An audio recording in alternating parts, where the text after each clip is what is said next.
আসসালামু আলাইকুম বন্ধুরা, আপনারা কেমন আছেন? আশা করি ভালো আছেন।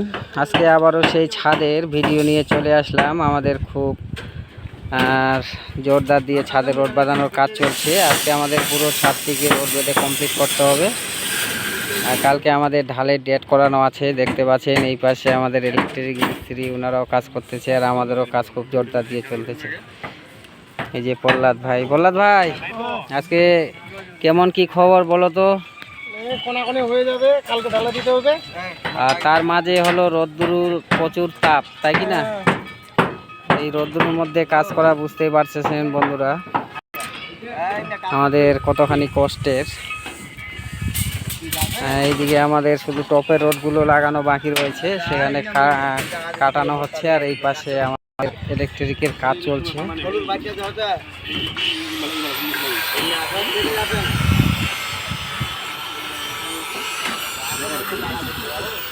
আমরা কেউ যদি ইলেকট্রিক কাজ করতে চান তাহলে অবশ্যই ইনাদের সাথে যোগাযোগ করতে পারে। আমাদের সঙ্গে যোগাযোগ করলে ইনার নাম্বারটি পেয়ে যাবেন। ওনারা খুব ভালো ইলেকট্রিকের কাজ করে থাকেন।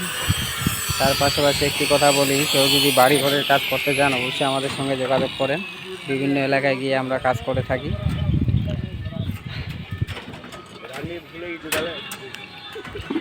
দেখতে পাচ্ছেন এই পাশে টোপের রোডগুলি লাগানোর কাজ চলছে, সঙ্গে সঙ্গে বাঁধানোর কাজ। এই পাশে ইলেকট্রিকের কাজ। আমাদের মাত্র আজকে 3টে হাতে, কালকে আমরা ঢালাই দেওয়ার চেষ্টা করছি। আমাদের সব মাল মেটেরিয়াল রেডি, দেখতে পাচ্ছেন পাথর, বালি, পুরো মাল রেডি। আমরা আপনাদেরকে রোড বাঁধাটির কাজটি দেখাই, আপনারা কীভাবে রোড ছাদের বাঁধবেন।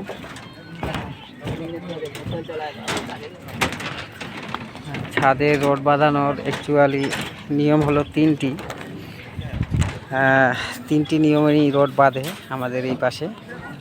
এইদিকে আমরা যেমন এটা পুকুর পাহাড় করে রোডটি বেঁধেছি, একটি ডবল জালি বলে রোড, কিন্তু সেটাই লাগে, এটা ডবল জালি বলে। যেমন ধরো আমাদের এই পাশে পুকুরের ছাড়া পাহাড়ের দিকে এটি ডবল জালি, আর এই পাশে আমাদের পুকুর। রোড কিন্তু একটাই, অধিক না। এইভাবে বাঁধতে গেলে একটু সময়টা বেশি লাগে, আর যেটা ডবল জালি করে বাঁধানো হয় সেটি সময়টা কম লাগে বাঁধানো।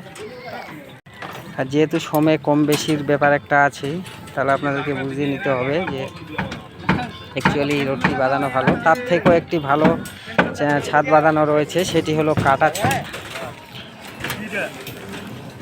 কাটা ছাদ আপনারা কি নিয়মে বাঁধবেন সেটা নিয়েও কিছু কথা বলবো।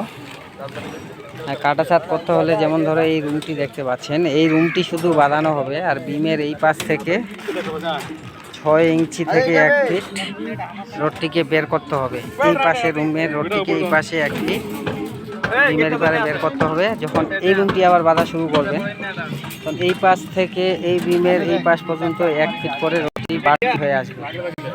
একটু রডটি বেশি লাগবে, যেমন ধরো এই ছাদটি আমরা বেঁধেছি 1200 স্কোয়ার ফিট, এখানে ধরে নাও কুইন্টাল ডেরেক রডটি বেশি লেগে যাবে। তবে ওই ছাদটি ভালো বেশি। আপনারা যে কোনো ইঞ্জিনিয়ার বা সিআরকে জিজ্ঞাসা করবেন, ওনারাই বলে দিবে ছাদ কোনটি ভালো। তো আমাদের এলাকায় কাটা ছাদ করতে গেলে বলবে রডগুলো টুকরো টুকরো করে দিচ্ছে, মিস্ত্রি ভালো না, অনেক কিছুই কথা বলবে। তো আমাদের দিকে এই ছাদটি বেশি চলে, এই ছাদটি খারাপ না, খুবই ভালো। এর থেকেও ভালো ছাদ বলতে গেলে হলো কাটা ছাদ। বন্ধুরা, আশা করি বুঝতে পেরেছেন। আমাদের পরবর্তী ভিডিও দেখার জন্য আমার পেজটিকে অবশ্যই ফলো, লাইক, শেয়ার ও কমেন্ট করুন। আজকের মতো এই পর্যন্ত। আসসালামু আলাইকুম।